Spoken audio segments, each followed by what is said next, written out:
I'm trying to become a professional referee, and this was one of my most enjoyable games yet. This is a step 7 game with one of the teams near the bottom of the table desperately needing some points. The first half is very quiet. I didn't get involved very much. In the second half, however, the game really opens up. We get multiple yellow cards, a red card decision, and even an advantage that leads to a goal. In this video, I'll go through all of those moments and explain the reason why I made those decisions in real time.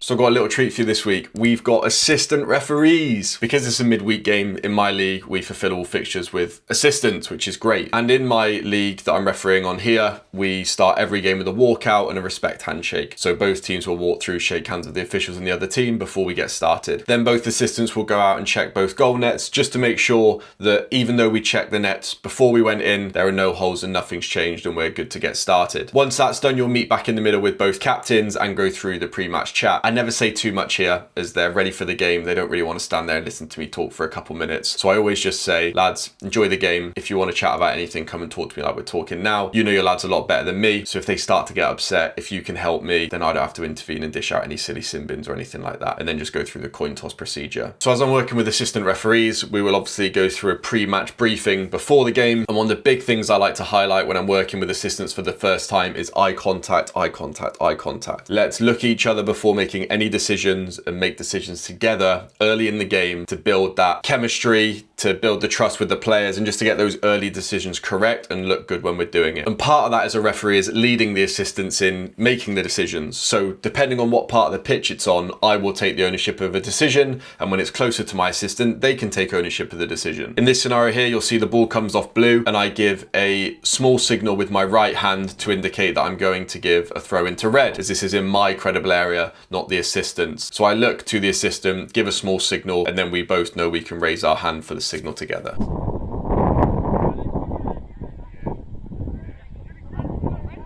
We get this small coming together here, but early in the game, I don't want to give these types of fouls. For me, it's just an honest kind of battle for the ball and not something I'd like to give fouls for. And then we have a handball decision to make very, very early. You'll see that there are shouts for handball here. For me, it was clear that it was not handball. The camera may deceive you a little bit though. If I slow it down, you'll see that his arm does absolutely come away from his body, but he pulls it out of the way of the ball. It doesn't hit it, and the contact is with his chest. Now, obviously making the correct decisions as a referee is super, super important, but the way you make good decisions is by being in the right position. And that is something that I'm always, always, always trying to work on. This is a good example of where using your position will aid you in making a decision if you need to.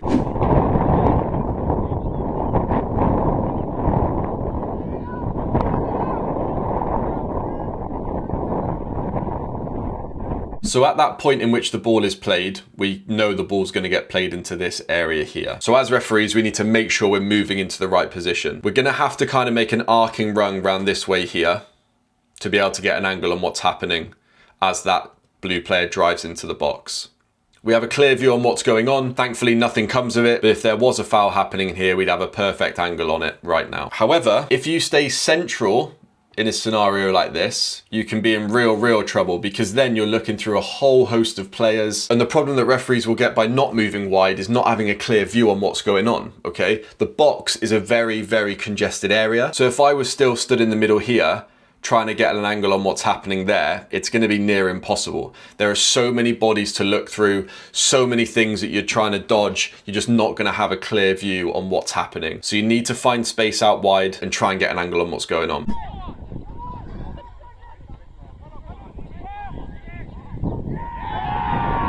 Another thing that you would cover in pre-match with your assistant referees is offsides. Okay, obviously probably one of the most important jobs of an assistant referee. And in the Premier League, obviously flags are delayed, okay? The flag is delayed even if the assistant believes someone's offside, just in case they're not and they want to get VAR to review it. We don't have that at Grassroots, obviously, so there's no need to delay the flag, especially when we have a risk of collision. And that is something that I spoke about with my assistants before the game. Feel free to delay the flag when needed, but if there's a risk of two players coming together, please raise the flag quickly. And that's exactly what my assistant does here.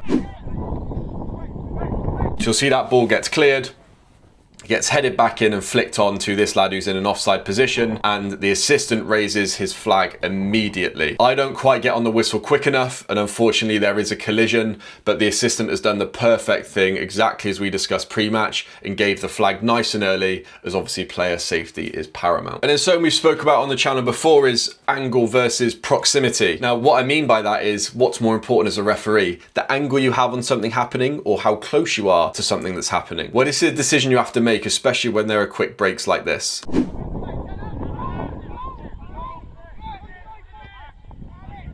That ball's getting played into this area here, and we've got a decision to make, okay? Do we try and get as close to play as possible, or do we try and get an angle on what's happening? I believe that your angle is more important. That's the best tool to making a decision, your angle on and the view of what's happening. However, how close you are gives you a lot more credibility to the players. If you're miles away, even if you've got a perfect view, they don't believe that you've got a good view of it. So you do need to be close to play. In this scenario here, it's very clear that I'm not going to be able to get close enough to play. So I have no choice but to work on my angle. So I could either try and run directly straight towards play, because that's the quickest route to get there, or I can decide to come wider, as if there is going to be a challenge between the goalkeeper and the striker in this area here, I'm going to have a better view on it. So I opt to get wider. Thankfully, there is no collision between the striker and the goalkeeper, but I have a better angle here and a better view than what's going on, rather than running in a straight line, even though I'm slightly further away from it. And then it takes us about 15 minutes to blow our whistle for the first time, and it's not even for a foul. So these two players have it coming together. The red player for me goes down way too easy, decides to hold the ball, and so I give a free kick against him for handball. It's a bold move. The easy decision is just to give the free kick against blue for red, but it wasn't a foul. It was way too soft for me to want to give it, and so I wanted to set the tone and say, don't throw yourself to the floor like that. I'm not going to give soft fouls like that this game. And you'll see for the rest of the game, these types of fouls are not asked for when players don't go to the floor. So it did work on this occasion. Is it safe refereeing? Probably not, but I don't think I'm a safe referee. And I just want to highlight how good the signalling is from this AR that I was working with last night. I won't mention names because you never know if people want to be part of the video and you can't identify them from the video anyway. But this gentleman was a higher level referee than I have been. I think he was refereeing on the National League, what was the conference back in the day. And so a really, really great level of refereeing. And you could see that in the way that he moved in his signalling, even in his older age. And you can see it here. Ball goes out of play by blue, he's watching. Flag straight above the head to indicate that the ball's gone out. Very calm, very relaxed. Then signals a direction, perfect kind of angle on the flag, and then drops it down, feet together. It looks really, really good. And when I've watched this game back, I've learned a lot from watching his signalling. It's top tier. So bit of refereeing nerding out there, but it's good. And then here we give our first foul of the game for this tackle. Now, this is an interesting one. I didn't think the red player had made any contact with the ball in real time, but you can see that he does. However, it's not the fact that he's won the ball, it's the fact that the blue player has won it and then kicked it onto him. So in real time, it looks to me like the blue player played it, gets hit late by red, and so that's why I gave the free kick. If we slow it down, it does look a little bit different. So both players are challenging for the ball. The blue player does get a toe on it, kicks it into red, and red still comes into him. So he does make contact with the ball, but this is still a careless foul in my opinion. Obviously, touching the ball doesn't negate the fact that something's a foul. So the way he's jumped in, he's not got to the ball first. That for me still makes this a foul. I explain why I think it's a foul, he explains why he doesn't, and yeah, we just get on with it. Then we get a big goal line decision to make from a corner. So the blue team deliver the ball, and you'll see the goalkeeper fumbles it a little bit, but from my angle it looked like he trapped the ball between him and the post. The assistant referee is obviously bang in line, he didn't believe it had crossed the line, and also look how crowded it is, it's very hard to see. We can't tell by the camera. We didn't believe it was a goal, and so we wave it away. And then from another corner, we take the opportunity to talk to players. Again, this is a big tool that I'm learning from better referees, is that prevention is better than dealing with something.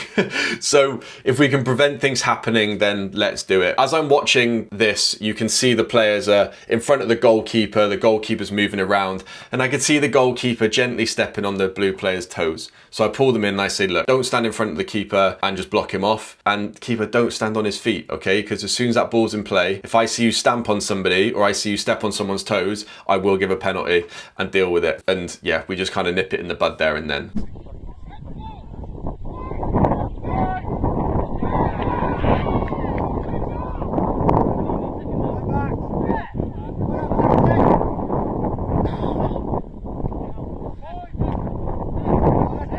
we give our second foul of the whole half for this trip here. You'll see there are a few complaints. They wanted a foul earlier, but there's nothing really in these for me. And then, yeah, it's just a clear trip and a foul. And then I give a handball, but there's a bit of confusion between myself and the AR. Ball plays over, and then the red forward, for me, handles the ball deliberately. However, watching it back, it's probably not right, but that's how it looked in real time to me. And if you slow it down, you can make your kind of judgment. From my angle, it looked like he deliberately handled it, but looking from here, it looks like maybe his arm is nudged into the ball. It looked deliberate to me in real time, so I decided to give it, and there's no protest from the striker either, so that kind of tells you. The thing I want to focus on is the interaction between myself and my assistant referee. You'll see that as this happens, the assistant referee makes a signal. He goes to tap his shoulder. We discussed this at half time. He taps his shoulder. Does that mean handball? Is he saying handball, or is he saying it touched the shoulder? In these scenarios, you're better off just shaking your head if you don't think it's handball, and just don't do anything. Obviously, it's right in front of him, so the learning point for me would maybe be, well, you can just let the assistant take that. If he believes it's handball, then he will flag for it. But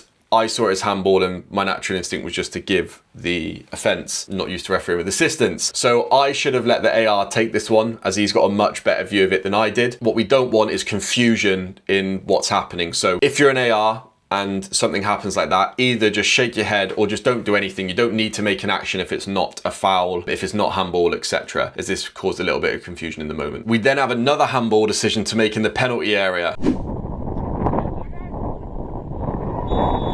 This is hard to see from the camera, but there was a handball, and there was actually a bit of confusion from the players of who had handballed it. It was the blue number 4, if I recall correctly. His arm just way above his shoulder. It's in an unnatural position. And as always, there's only two things that matter with handball. It's either got to be deliberate, or the arm's got to make the body unnaturally bigger. It's got to be in an unnatural position.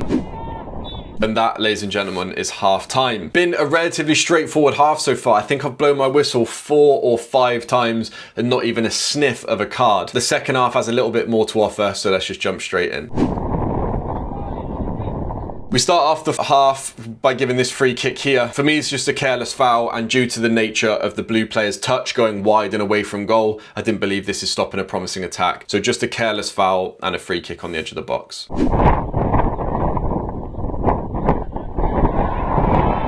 So there's a corner given, and I see the way players are lining up, and so I move round the back to get an angle. And then typically they play that corner into the front post. At the moment this ball goes out, I obviously have no idea what's happened. Like I'm just looking at players' backs. I have no idea what's going on. And so at this point, I look to my assistant for the decision. He recognizes that this is his decision to take, and so he signals for the goal kick nice and strong and early. So a real great example of some teamwork there. And then we unfortunately get this head injury. You'll see that as the lad tries to flick the ball on, he hits his head, and so we stop and signal that we're stopping play for a head injury. He gets up pretty quick, but there's already a lump on his eye from the impact, so it started to swell pretty quickly, and so we call on the physio. So when we have an injury in play, there are a few things that you have to take into consideration as a referee. So under the injury section in law, it says stops play if a player is seriously injured and ensures that the player is removed from the field of play. An injured player may not be treated on the field of play and may only re-enter after play is restarted. A head injury is obviously potential to be a serious injury, and so you'd always stop play if someone's got a head injury. And because you stop play because they got a head injury, I call the physio on straight away without even asking the player if they need treatment, because they're holding their head. Safety is paramount. And as you can see, it says an injured player may not be treated on the field of play and may only re-enter after play is restarted. There are some exceptions to this, like if it's the goalkeeper. Obviously we don't want the goalkeeper leaving the pitch. If a severe injury has happened, right, so a player's broken a limb, we obviously don't need to remove them from the pitch. They can be treated where they are. And then things like if a penalty kick is about to take place and the injured player is going to be the kick taker, you can allow them to stay on the pitch. And then when you stop play for an injury, play is restarted with a drop ball. And play is restarted to the team that last had possession when you stop play, or to the team that were going to gain possession clearly when you stop play. In this scenario, it's a clear drop ball to blue, and so that's how we restart play. We then get this coming together. It wasn't enough for a foul, in my opinion, and then blue go on the attack. It's a lovely cutback. The blue player goes through, is fouled. I play advantage, and the blue player scores. Oh, I really wanted to give it the old Mike Dean, but I just didn't have it in me. So we played an advantage. They've ended up scoring a goal, but I've made a big mistake here. So what is it? Okay, so this is the point in which the foul happens. If the player goes down here, this would be a foul and a red card for denying an obvious goal scoring opportunity. It meets all the criteria. Distance, control, defenders, direction, meets them all. Okay, so this would have been a red card for Dogzo. However, we play the advantage and he scores. So what have I missed? If a referee plays advantage for an offence for which a caution or sending off would have been issued had play been stopped, this caution and sending off must be issued when the ball is next out of play. But that doesn't mean that I should have given a red card, because it also says, however, if the offence was denying the opposing team an obvious goal scoring opportunity, the player is cautioned for unsporting behaviour. If the offence was interfering with or stopping a promising attack, then the player is not cautioned. So if you watched last week's video, and if you haven't, I'd urge you to go back and watch. I explained how I gave an advantage for stopping a promising attack, but there's no yellow card because you've given the advantage, so the promising attack has not stopped. With Dogzo, this gets downgraded to a yellow card for unsporting behaviour. I've forgotten to do this. I've just given the advantage in the goal. Nobody really expects a yellow card here, but it is wrong in law. I should have given a yellow card for unsporting behaviour, and I didn't. It's interesting though, as this law is actually might be changed next year, I believe. There may not be a problem from next year, but yeah, this should have been a yellow card and a goal. About 10-15 minutes after that, we get our first yellow card of the game for this tackle. Again, a great bit of teamwork. You'll see the lad slides in and brings him down, and my assistant referee flags for the foul. This for me is reckless play or stopping a promising attack. It's kind of up to you. This will get processed as foul tackle as the lad's breaking down. He's kind of, yeah, he slid in and brought him down. And this is a clear caution, an easy first yellow card to give. And because we've kept our yellow cards in our pocket for the game, this yellow card had a real impact as we didn't get any tackles like this for the rest of the game.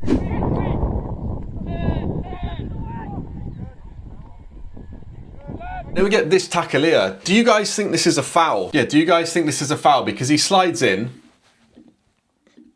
and it's clear to me that he wins the ball. However, it's not full contact on the ball and then he brings the player down. For me, I thought he'd won the ball and I didn't think this was a foul, but do you think he's won enough of the ball to warrant this being play on? Let me know what you think in the comments. And then we give our second yellow card here for delaying the restart. So the blue team are near the bottom of the league. They're obviously currently 3-1 up, and so I want to be mindful that they're going to try and delay the game. The goalkeeper goes out to get the ball. Not a ton of urgency. I am telling him to kind of hurry up and get it going. But, you know, he is also entitled to just take his time. Now, what happens here is a bit annoying. So, I see him put the ball down on the floor here. I then glance away because I'm talking to a player, but you'll see here that the ball slightly rolls off the mark that he's put it on. He comes back to pick the ball up, which is what I see, and so I issue him a caution for delaying the restart, as for me there was no reason for him to touch that ball again with his hands. What I didn't realise is that ball had actually blown off of where he'd put it down, so yeah. I don't know, what do you guys think? Do you think it's harsh? So you'll say people talking about time wasting, things like this. It's only a caution for delaying the restart of play, okay? So it doesn't matter what people are doing whilst the ball's in play. If you're shielding the ball in the corner, that's fine. If you're juggling the ball, whatever, it is literally no problem at all. It's only with the restart of play. And in law, it says this: referees must caution players who delay the restart of play by appearing to take a throw in, but suddenly leave it to a teammate, delaying leaving the field of play when being substituted, excessively delaying a restart, kicking or carrying the ball away, or provoking a confrontation by deliberately touching the ball, taking a free kick from the wrong position to force a retake. So these are various reasons why somebody would be cautioned. When I read this, do I think the goalkeeper is excessively delaying the restart here? No, probably not. I probably shouldn't have given the caution here. We do, however, give another caution for delaying the restart from this throw-in. So you'll see the ball goes out of play. This lad takes the ball, bounces it, decides to drop it on the floor for no reason. We tell him to get a move on.